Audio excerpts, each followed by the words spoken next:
Bir kishi Xolid ibn Validning oldiga kelib, falonchi sizni so'kdi, dedi. Shunda Xolid, u o'zining nomai amalini nima bilan xohlasa to'ldiraversin, dedi. Bir kishi Imom Shofiyning huzuriga kelib, falonchi siz haqingizda yomon gaplarni gapirdi, dedi. Shunda Imom Shofiy unga, agar rost gapirayotgan bo'lsang, demak sen chaqimchisan. Agar yolg'on aytayotgan bo'lsang, unda fosiqsan, dedilar.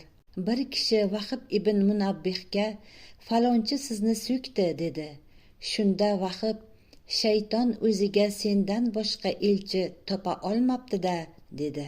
Bir kishi boshqa bir odamga, falonchi sizni so'kdi, dedi. Shunda u kishi, u odam menga o'q otib tekkiza olmagan edi.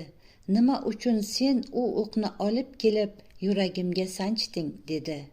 Meni yoqtirmaydigan kishilar haqida yoki ularning men haqimda aytgan gaplarini menga yetkazmang. Meni o'z holimga qo'ying.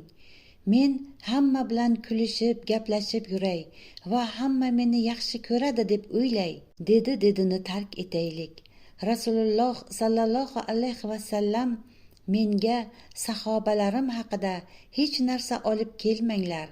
Men ularning oldiga toza vijdon bilan chiqishni istayman, deganlar.